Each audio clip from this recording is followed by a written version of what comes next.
Don't know about you, Tony, but make mine a double. Welcome, everybody, to the post-match reaction. Bit of a belated post-match reaction. We are sitting... Smiling. Yep, we're smiling. We're sitting where Brendan Rodgers and Philippe Clement were both addressing the media after Celtic's 1-0 win against Rangers. It's 2 trophies out of 3 this season. It's the League and Scottish Cup double.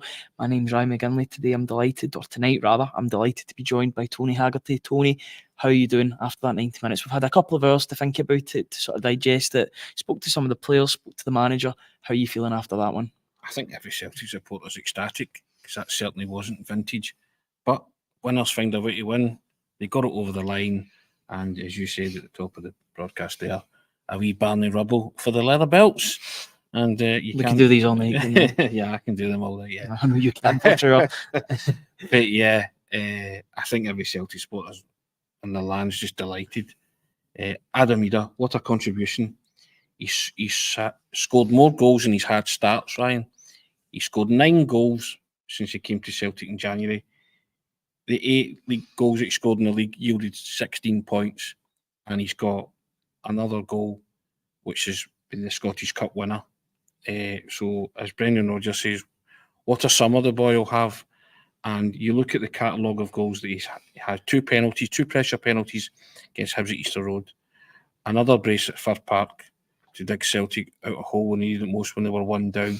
He scored a goal at Ibrox that should have been the winner, and now he scored another goal against Rangers, a Scottish Cup winner against Rangers. And if there's any doubting that Celtic should sign this guy in the summer, then there is no doubt that's been removed. This was a game I turned to you at one point during this game and said, it's tailor-made for Idah Maeda, didn't it? Because the ball was bouncing off Kyogo. It wasn't sticking.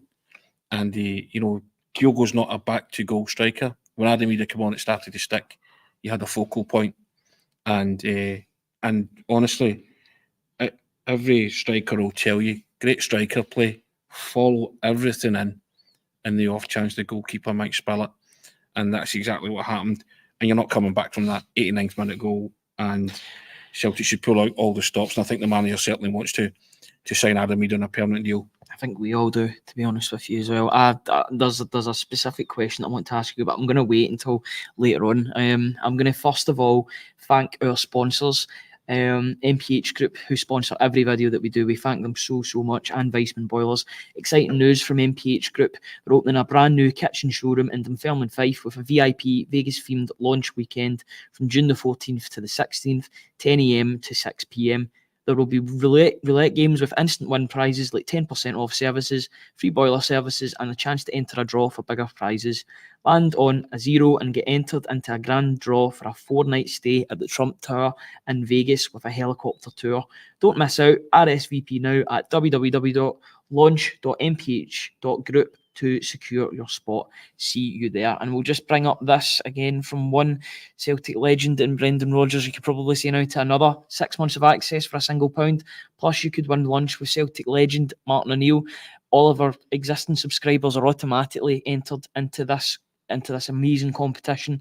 Please get involved. www.celticway.co.uk/subscribe. Get Tony's not so instant analysis, because I know you had to do quite a bit of rewriting.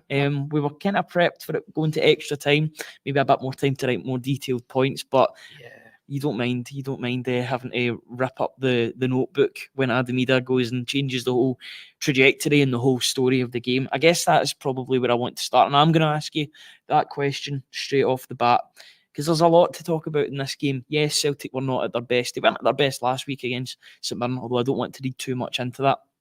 I'm just going to ask you it straight.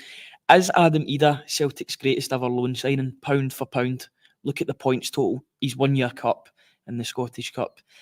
Apart from, I know Edward went on to do greater things, but pound for pound in his loan spell, in your opinion, is he Celtic's best ever loan player? Because I'm struggling to find a better example at this point in time. I think maybe Bellamy, maybe Robbie Keane. Your recency bias kicks in, doesn't it? But I've just listed off the stats there. Didn't win the title with Bellamy. Didn't win the title with Robbie Keane. This guy's been pivotal to Celtic winning the title.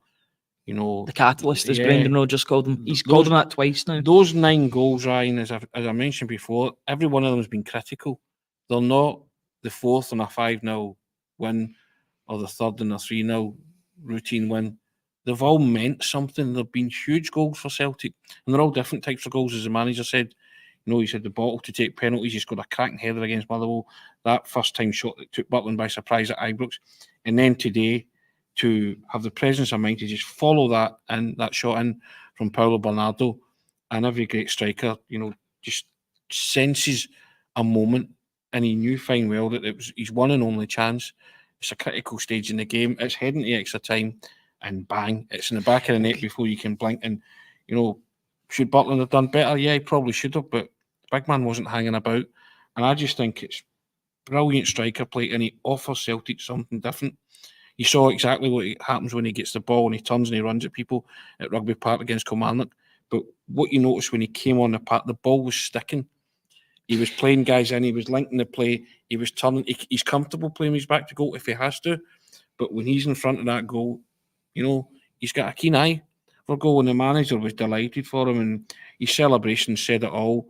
And, I think Celtic have to. The manager's made his feelings clear. He said to the board, he's a player that he wants to get something done with. So that seems to me that if he's not top of the shopping list, he's certainly near the top, isn't he? We've been in this situation before where Brendan Rodgers isn't backed with the correct players. We don't want to go to that ending once again. I don't think that will be the case. I think under Michael Nicholson, the club are going to be going places. They've got money to spend. They've got money. They've got cash reserves.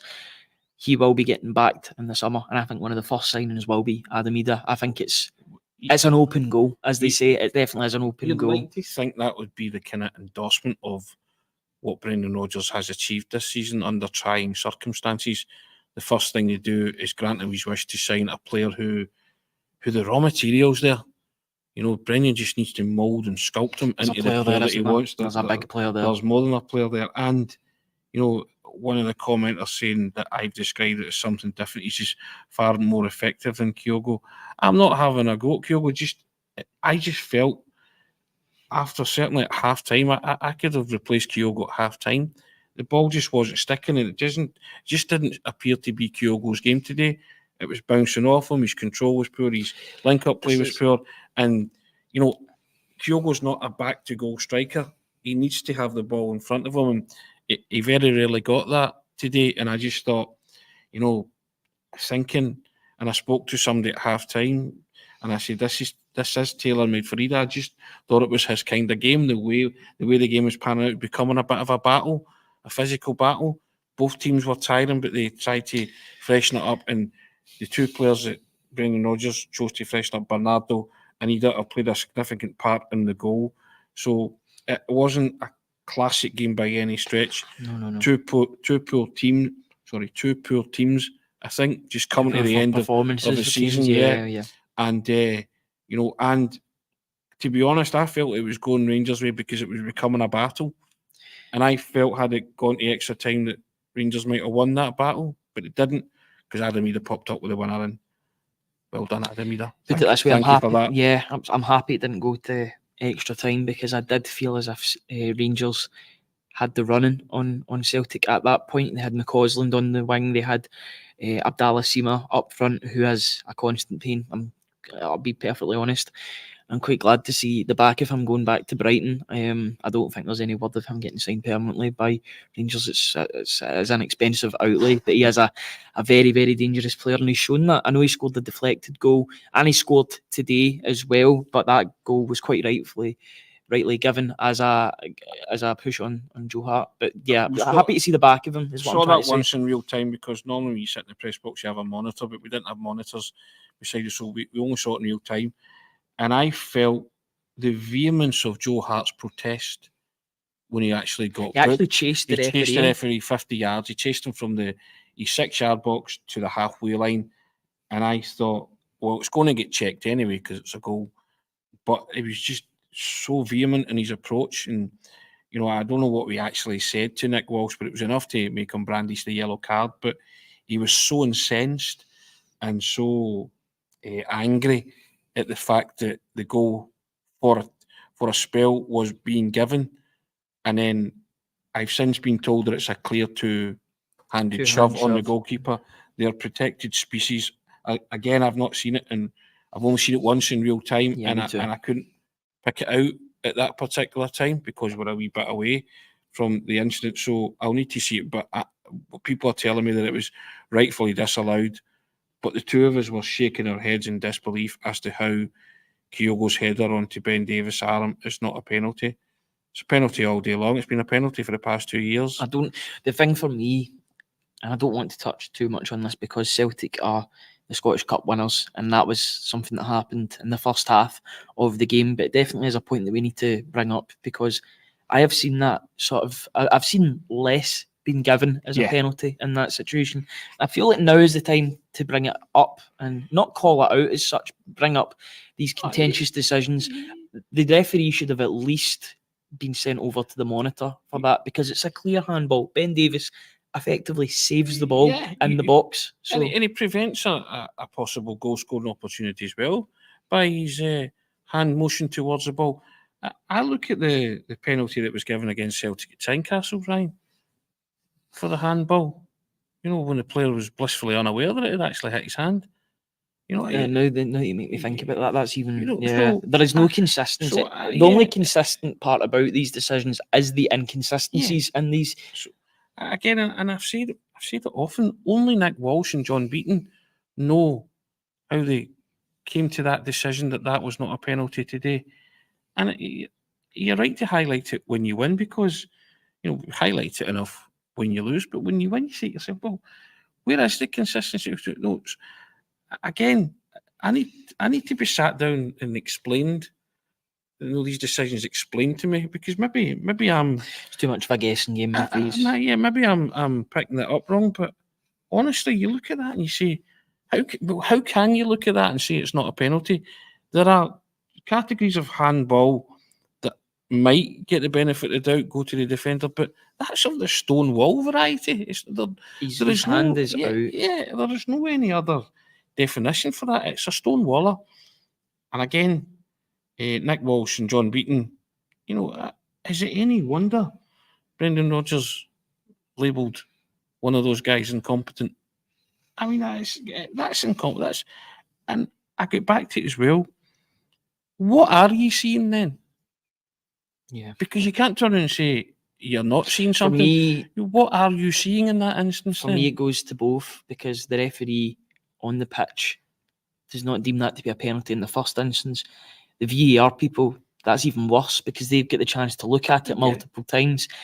But that's what VAR was brought in for, wasn't it? That becomes clear and obvious, doesn't it? It's a clear and obvious error because the referee hasn't seen it in real time, and that's fine. I can legislate for that. That's fine, but there's no excuse for VAR to look at that and then say nothing to see here, move on. I think the referee's got to be called over the monitor for that. They've got to check that.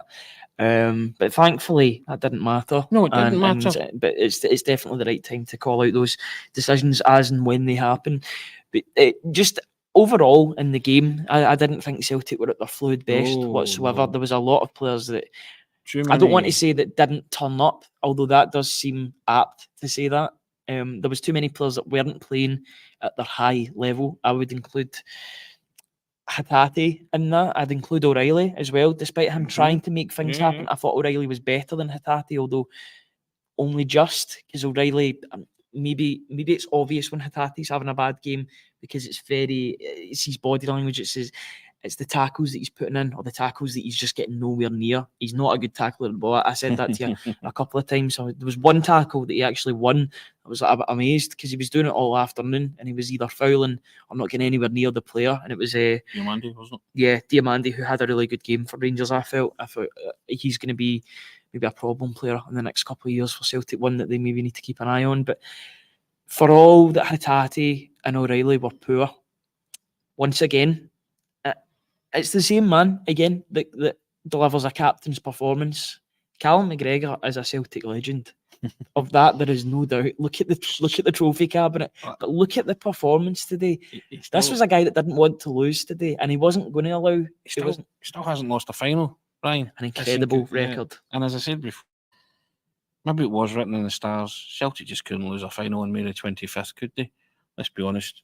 And they've won it in a way that maybe not the aplomb and style that Celtic wanted, but certainly a fairy tale ending temporarily to Adam Idah's Celtic career. We hope that continues. But I've got a funny feeling it won't be the last time we see Adam Idah in the Celtic jersey.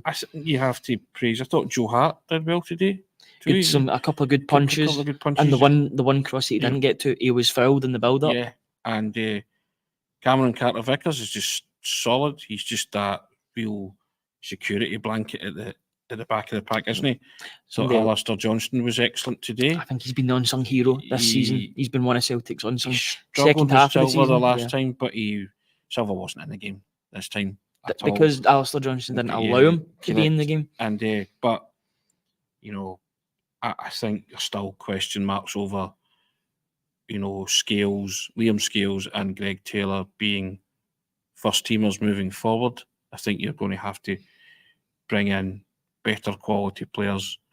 I don't like digging guys out and having a pop, but there's just a level of quality that Celtic has to raise the bar in certain positions, and I think Greg Taylor and Liam Scales are obvious ones. I thought Liam Scales today was erratic. People were saying he had a good game. To be fair to him, he had a couple of decent interceptions and one particular challenge in the second half where he had to make. But when he moves forward with the ball, he can stride forward 40, 50, 60 yards and look very elegant. But then it's the rushes of blood to the head. He doesn't know what he's got to do with it after that. Can't make up his mind, and then can't distribute simple passes at times, and he put Celtic under pressure with his indecisiveness to do that. Was causing Celtic a lot of problems. I'm trying to think of a comparison, but it's almost as if like a greyhound when they're trying to turn and they can't turn, they can only run in a straight line. That's what it feels like when Liam Scales, when he's on the ball, he needs to think about what he's doing. Yeah, he needs to pass the ball, and he'll either take a couple of seconds and then play a poor pass, or he'll play a poor pass quickly. His distribution is. I tweeted it out during the game. It is needing improved upon. It's that Carter Vickers is doing so well there himself, but there needs to be somebody better next to him. Whether that's Nawrowski, I'm not sure. I felt Rangers targeted both him and Taylor. I think he targeted Scales in particular because they felt that if you give him enough time on the ball, he will eventually give you it back. And that proved to be the case. That's worrying when they don't press a player because they expect something to come from it. And and as I say, it's not having a dig per se. These are observations that you're watching with your eye test is telling you that and he does some good things as well, but it's always juxtaposed with some real erratic stuff. That could cost you. Thankfully, it didn't, because as much as Rangers were possibly the better team in the second half, it was kind of even Stevens the first half, wasn't it? It was Celtic possibly shading it in terms of being the better team, better footballing team, but Rangers certainly were the much better side in the second half, I thought, and they had no real cutting edge, and because I don't remember any goalkeeper having a save to make of note over the course of the 90 minutes. The one big save that was made was spilled by Butland that caused the late winner. Goal. Yeah, correct. So I just feel, but it's just good that you got away with one, I think, today, Ryan, because they weren't at their best. It was Celtic's 50th game, the manager said, and it felt like it, didn't it? It felt like the endeavours and endurance of a long, hard season, grinding to a halt, and they got the break when they needed it most, and Adam Idah came up trumps, thankfully. Yep, he did come up trumps, but so did somebody else in the lead up to that goal. If you watch the goal again, there is, I don't know, it's not adrenaline. I wouldn't say it's adrenaline. 2 wee seconds, just getting a bit of interference, people calling me after the game. Paulo Bernardo, I don't know if it's adrenaline, if it's better fitness because he's just came onto the park, but he drives with the ball. It's something that will be remembered for a long, long time, in my opinion. He drives with the ball and takes a chance, takes a shot. I was watching it in real time.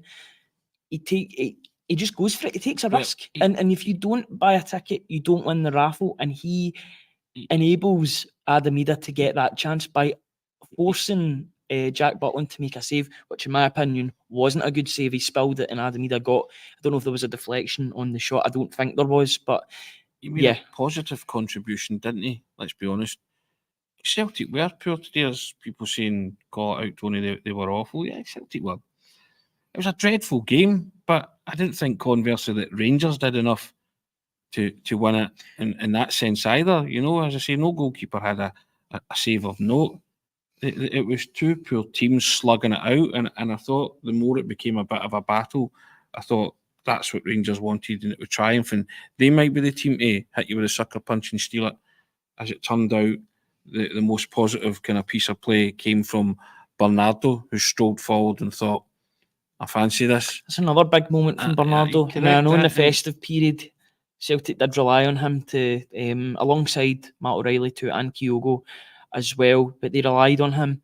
And if that is to be his last, now I think there's probably more of a chance of Celtic signing Adam Idah than Bernardo, particularly with the price tag. If you're wanting one player to be signed for 5-6 million, between those two, you're going to pick Adam Idah. The striker will take all the headlines. Yeah. Can Celtic get better with that money? Potentially. But on the other side of things, you've got a guy that's acclimatised, that's been playing under Matt O'Reilly. I don't think Matt O'Reilly will be here beyond the summer. Could be an avenue that Celtic go down as well. And he's shown on a big stage. It's not the first time, because he scored the screamer against Rangers on the 30th of December. He came up, trumps, when it counted. He won't get an assist for that, but it should be an assist because he forces Jack Butland to make a save.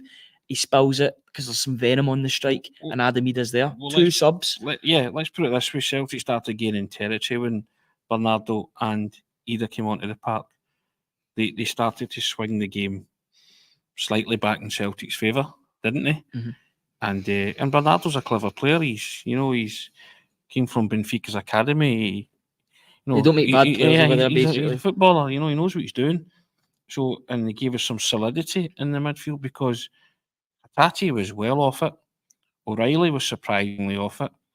Callum McGregor was on it, but that booking curtailed his activity because there was one in the second half where he could have chased down Cantwell and he was off the park. You could tell he was desperate to take him down, and then he realised and he can't lose the captain because that's 10 men, but 10 men without the captain. Celtic would have folded. And so thankfully, the presence of mind not to go steamroller in, a la John Lundstrom or something like that, because he knew fine well he would hurt the team and hurt your chances of winning. But he was chasing him, thinking, I can't go full tilt here because if I clatter him, it's a booking, and I am off the park. And so, at least he was the midfielder, that gave us that captain's performance today.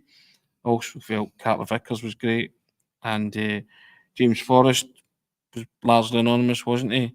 Maeda flitted in and out. Kyogo, it just didn't happen for him. Thank you for allowing me to bring up Daizen Maeda, because it was something that I forgot during the game, and now it's just came to me. Thank you for bringing him up.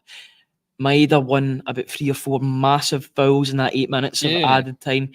That's a guy that understands. He was putting the team first. He could easily go and attack. There was a chance that he had towards the end where I thought he was going to be through on goal. But Jack Butland managed to catch up with him. You have to be quite quick to catch up with Maeda. But he managed to collect the ball before Maeda got any touch on it.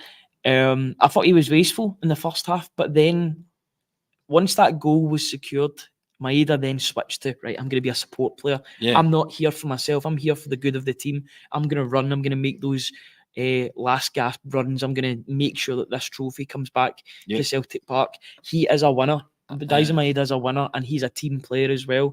And I'm glad that he's getting the respect that he deserves, because he does a thankless task negating Tavernier throughout that game, and he deserves all the credit in the world because he's always there. He never hides, he never shirks, and he just puts his graft in for the team. Speaking of winning the cup, that's both sides equal now on 118 trophies, and both sides equal on the amount of derby wins. It's 169 derby wins each. I think 103 draws. So level playing field in that sense. Ryan, Celtic have got 54 titles, and then it depends what you think or how many you think Rangers titles have. So, but yeah, Celtic equaled the trophy haul today of 118 and 169 Glasgow derby wins. They have now a piece. So yes, it's lots of levelling up. So it was important, and also I asked Brendan Rodgers about the significance of May the 25th, and I asked him if he'd brought up the date to the players this week because he'd taken the players to Seamill in preparation for the title clincher at Rugby Park, and he said he would be lying if he did say he brought May the 25th up because he didn't want to put too much burden on their shoulders. But he said now that date is synonymous with this team winning the league and cup double as well. He said so they've written their own wee story and chapter in Celtic's history, and that's what it's all about. When he came back as Celtic's manager, he had to continue that cycle of winning and continue the, racking up the trophies. And there's been adversity, testing times this season, but this team have pulled through. And again today, just that collective will, collective spirit that they're winners. They find a way, and they found a way. Yep, wasn't it a great game? Dreadful spectacle, if we're being honest. Absolutely. From both sides. But somehow they've dug deep and they've found a way. And, one of the most positive aspects of the play today has resulted in a goal with Paulo Bernardo charging forward and thinking, I fancy this. And Idah, just brilliant striker play. It's instinct. You can't teach that. You've either got it or you've not. Following in because the goalkeeper, Mike Spillett, he has spilled that last minute, I need to score, one and only chance, and he buries it. And, cue mass elation. Wow. Cue me hitting the keyboard. That backspace was doing overtime for you. Like that, you know what I mean? But yeah, it's good to sit here having won a game like that. And because you know how you would have felt it. It wouldn't have spoiled the summer. It would have put a dampener on it, though, wouldn't it? For a couple of days, yeah. It'd have felt sore because there wasn't much in it. But I think you're smiling now because you think you're looking forward to the future and you're optimistic about the future because you feel that this team and this manager can get better. But not that's from Monty. I'm going for a bath and into my bed. It's that sort of 90 minutes, wasn't it? 98 minutes plus the two. It was 100 minutes of play because of the 2 minutes I've added and then 8 in the second half. It was 100 minutes. They would have been as well just playing extra time because it was like that. I did not see any of the 8 minutes of injury time. Well, you're a very lucky man. Because I was too busy typing and I had my head buried. And I'm thinking, if Rangers score, I'll need to rip this up again. So it's the joys of doing what you do for a living. You're buried your head in a laptop. I was going by your kind of reaction to things when you were saying like hold it down there, keep it there, that kind of stuff. So I kind of realised. I wasn't saying this too loud, but I was saying it to, so not shouting. I'm just sort of saying that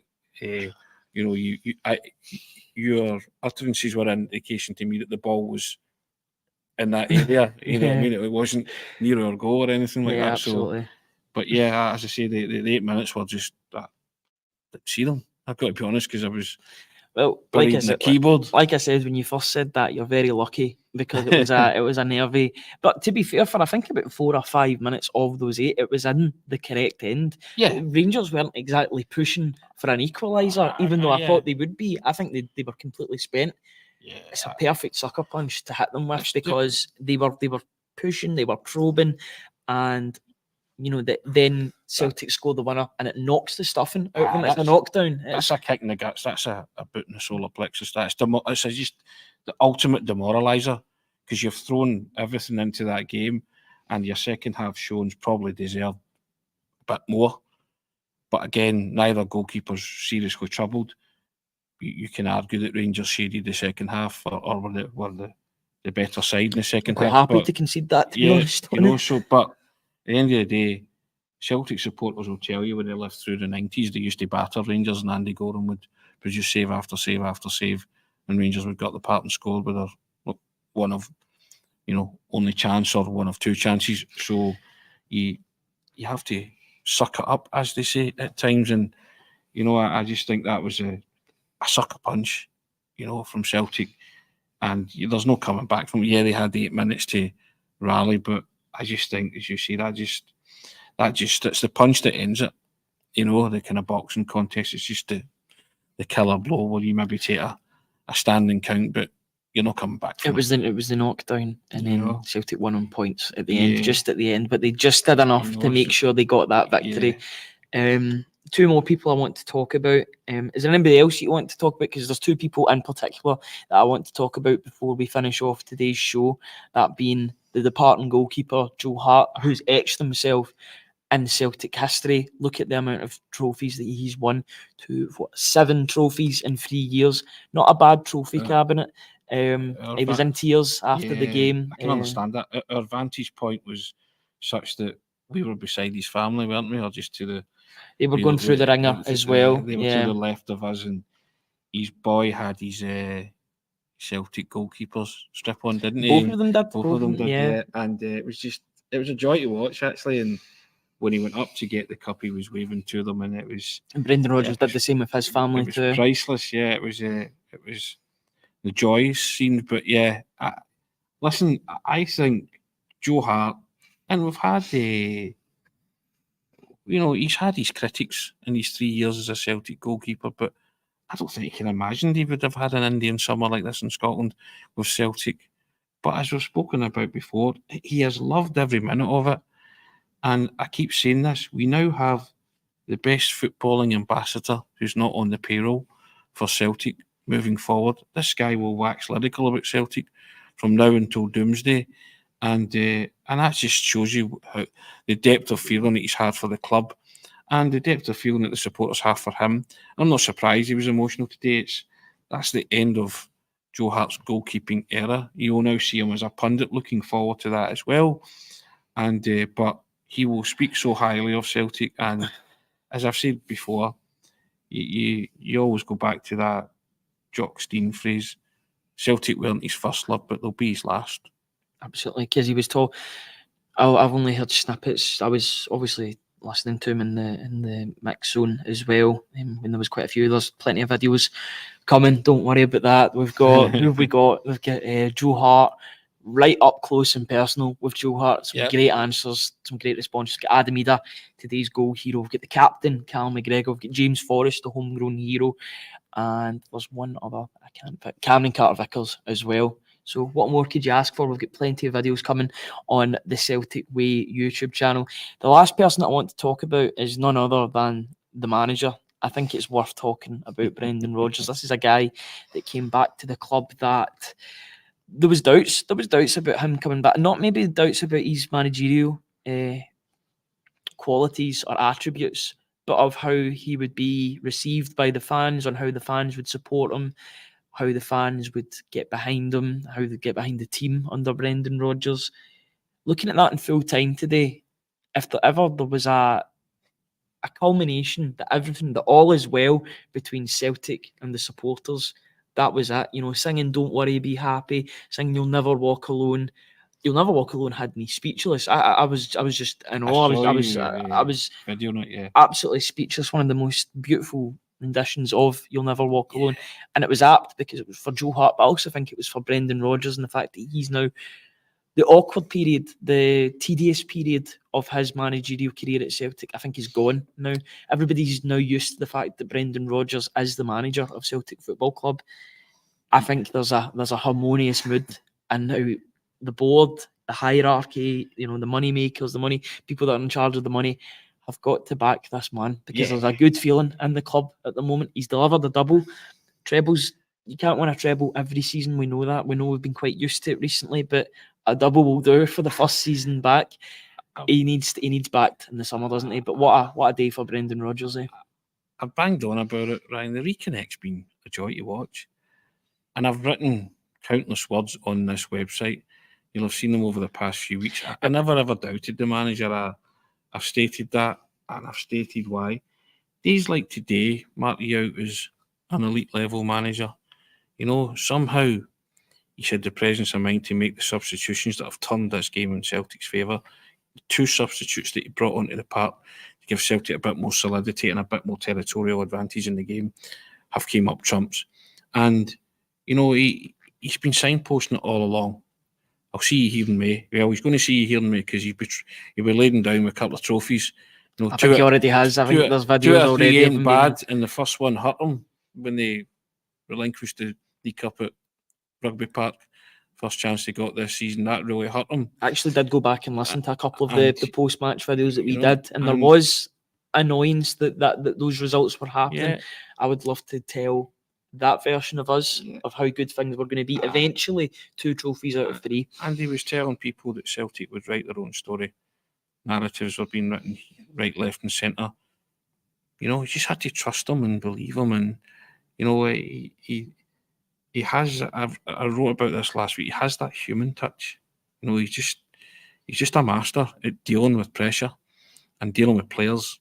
And again, that's been a huge contributory factor. But you cannot underestimate the reconnect. And now, as we say, we are now looking to those in the Celtic hierarchy, board, call them what you like, to really say to this guy, thank you so much. What do you need? Absolutely. How can we help you? Because you've helped us. To take this club from there to there. Because the box that remains unticked is Europe. And I think it irks Brendan Rodgers at a club of Celtic stature and size haven't done better in Europe. And I think that's now what he's gunning for. And you've heard me say this many times. A reconnect, and now needs a recalibration, a rethink with this new Champions League format. This new Champions League should 8 equal games. new Celtic, a new way of thinking, new strategy. And you take your lead from the men upstairs. Your manager has shown you how good things can be with a team that's not really his, is it? It's an amalgamation of the two, but he's not playing any of these new players. That's the thing. So if you arm this man to the teeth as much as you can without being financially reckless, but give him, you know, a lion's share of whatever monies are coming into the club, and let him bring in his own players, put his own real stamp on this Celtic moving forward, then I think he will get to the stage where Celtic can play like they did against Lazio, can play like they did against Atletico Madrid in that arena and sustain it over 90 minutes. But people have to buy into this now, because this manager will take you there if you let him, if you fund it. There's no point in having an elite level manager like Brendan Rodgers, and I completely agree with you. And give him some standard players. Yeah, he's got to be given players that are worthy, not worthy of playing under Brendan Rodgers, but of the same quality as the manager. You know, if this is what he can do with supposed, not substandard, but maybe some players will be on their way out. Other players that are on the bench coming on. Some of them were substandard. Yeah, that is very true. Listen, I will agree with you on that and say that there were some substandard signings. Definitely, some of them didn't even play today because the last summer's transfer window was pitiful. It was abysmal, and it's not. This manager has won this title in Scottish Cup, despite all of that. That's how he's good won he it is. with the dregs of Ange Postecoglou's side. You know, and because he realised they were winners, he was a winner, and he's managed to get into their heads and say, "Listen, I'll help you here. I'll help you win even more. You just need to listen and concentrate and do what I tell you, do what I say, and we'll be okay." Because he backed himself. He backed himself from day one. For those who doubt me, I'll see you in May. I mean, incredible statement to make on the steps of Celtic Park, knowing that there was still, you know, sentiment out there that wasn't exactly welcoming. Yeah. Do you know, there's so much of social media that we haven't seen today. I'm looking forward to basking in it all later on. I know I've only seen the goal once. Yeah, I know you've started to see the goal. I think you'll watch the highlights a couple of times as well. Yeah. What I look forward to after a game, particularly in a win against Rangers or a win in a cup final, just so happens it's both at the same time, is looking on players' social medias, their Instagrams and that, because they're all friends. They all hang about with each other and they're all enjoying it. There's been a couple of choice words already from Alistair Johnson on Greg Taylor's Instagram. Anybody that's got Instagram and got those two people know exactly what I mean. But he's definitely not he's not held back in his opinions. That's for sure. Is there any other things that you want to talk about? I want to talk about the 622 people that are joining us live tonight, and you've been there all season, and you're always there, and we thank you so much. But we aren't going anywhere as well. We're not going anywhere. We'll be on all over the close season as well. But it does mean a lot to us. This is a Saturday night. What time is it? It's 9:10 of a Scottish Cup and double winning season, and there's 625 people joining us live. And incredible stuff, guys. You have no idea how proud that makes us feel, having built this up from nothing. But we say it a lot, but we can't do it without you. And genuinely appreciate you guys coming on. We genuinely appreciate putting your comments in the system as well. We try and read as many out as possible. We've just been waxing lyrical because we're all on a high after Celtic completed the double.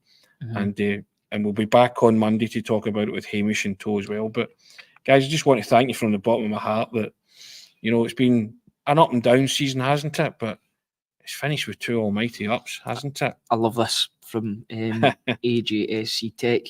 I would really like 2 or 3 Park Lane or Mayfair level signings for us, to use a Monopoly analogy. No Pall Malls, I'm trying to think of any other. No water company or electric company, none of that kind of stuff. The waterworks and electric company, no.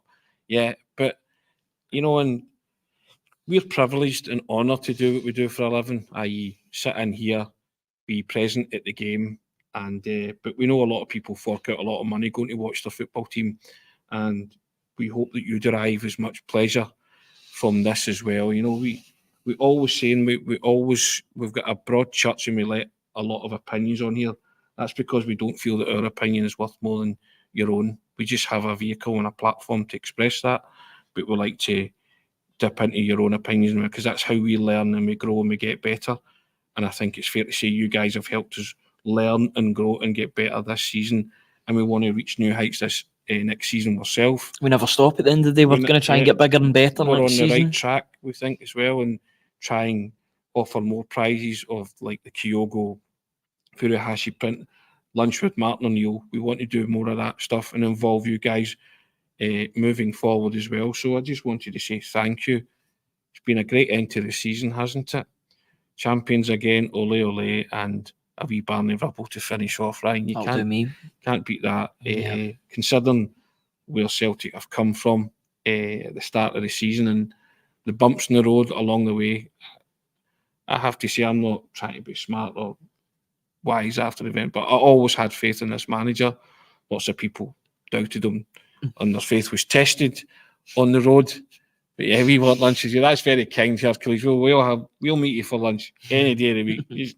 Just give us a shout. We'll be there. We'll answer the call. But no, guys, I'm genuine.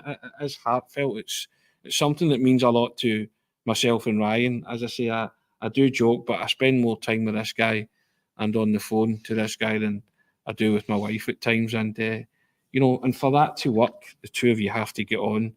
We enjoy each other's company. We see a lot of Celtic things in the same way, and but we also were very mindful of the fact that we can learn a thing or 6 off you guys as well. So, but thanks. Just been, I'm just delighted that we've got the end to the season that we wanted, Ryan. Yeah, and we can all take a deep breath and relax and just recap on everything. It'll be fun to recap on all of the many goings on that's happened this season, both good and bad. Yeah. Hopefully things can stabilise next season. Hopefully we've seen the bad parts maybe ironed out, and maybe we can get even better next season. Got to go for that treble next season. There's been a double. Brendan Rodgers is used to winning trebles. He's won 2 trebles and contributed to a treble in that 3rd season.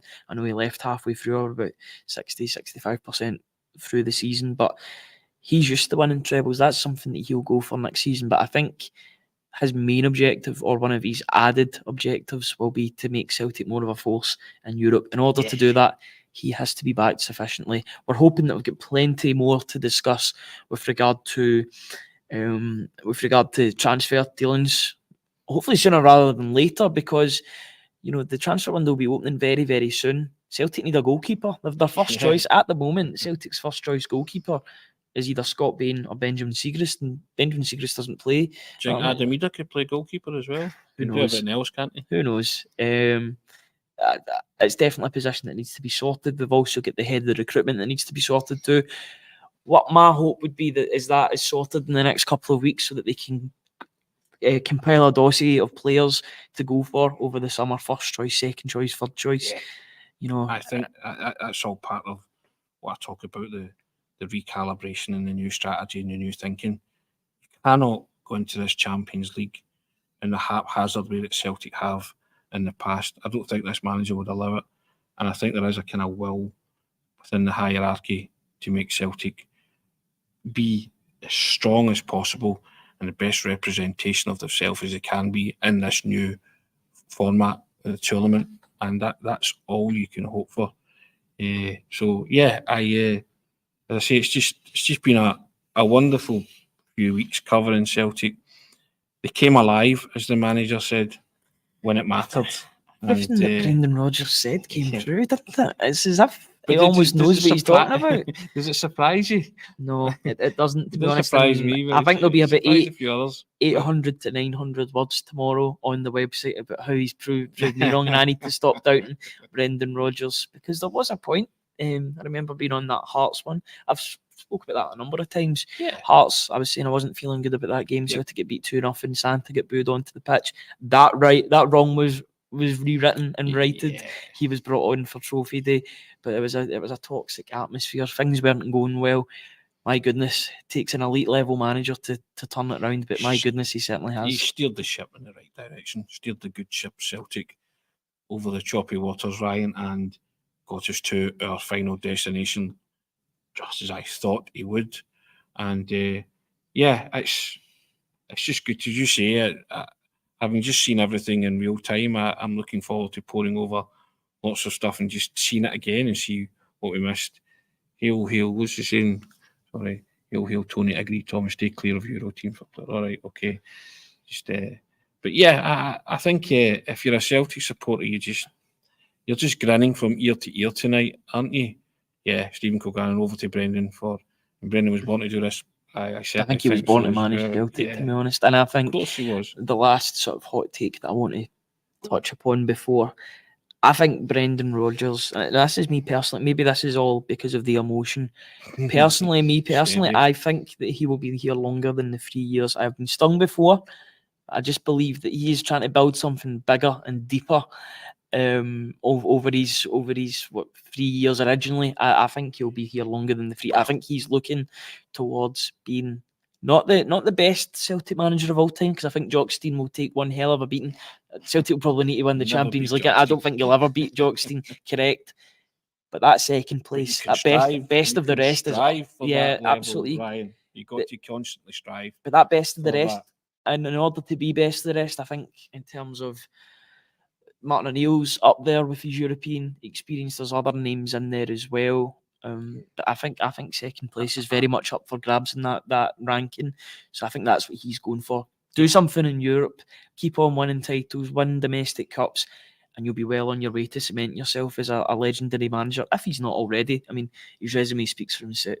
He's only lost one trophy in charge of Celtic, and that was this season. I think it's, 18 Glasgow derbies, 14 wins, 3 draws and a loss.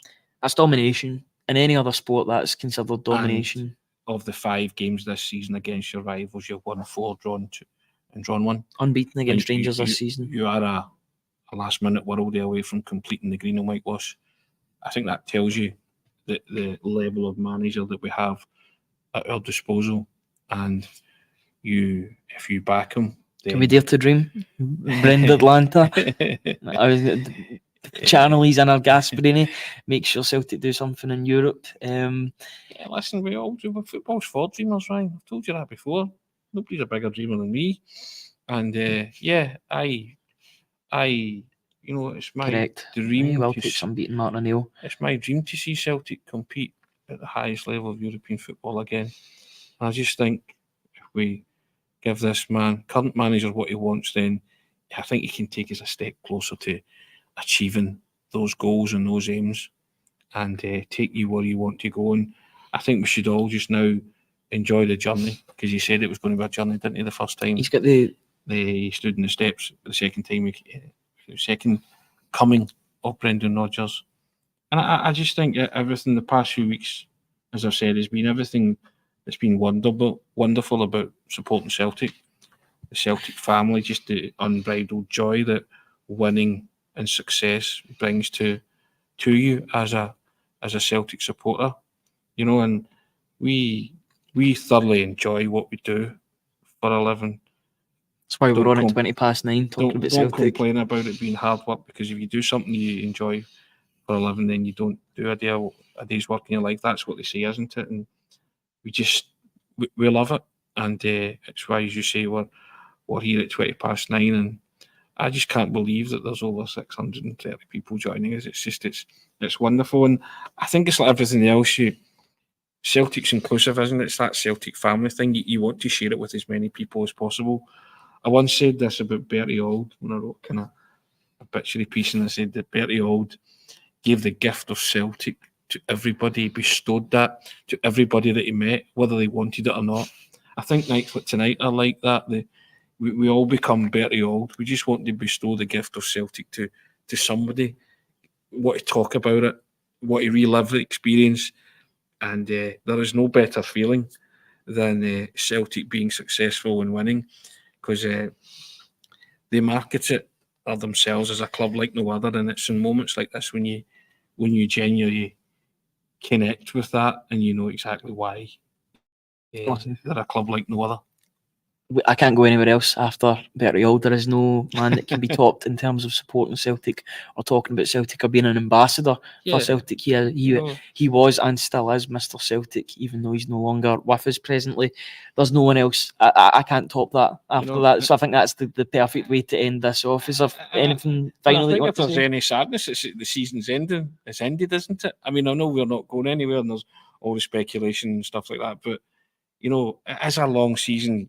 Sometimes you're desperate for it to come to an end, but yeah, thank you, George. Appreciate that. But other times you're just like, oh no, there's no football after today for a wee while, and some people can cope with that better than others. But after the way this season's gone, I think I can cope with it. It's okay for a week or two, but then you get your fix for the Euros possibly. But yeah, it's as someone said, I think Celtic's in your DNA.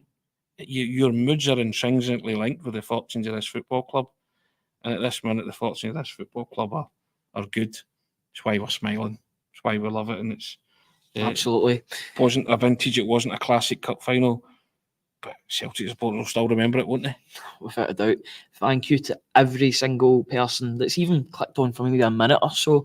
But thank you for the people who have stayed for the duration. Also, thank you for the people who have listened in even after. I'm sure there'll be people in the early hours of the morning that'll be listening to this. So wherever you are, whatever you're doing, we're hoping that you're enjoying your day. And thank you for joining us on whatever platform you choose, whether this is the podcast on your streaming services, whether it's on Facebook, whether it's on X, whether it's on YouTube as well. We thank each and every single one of you for joining us. If you haven't already done so, please subscribe to the YouTube channel.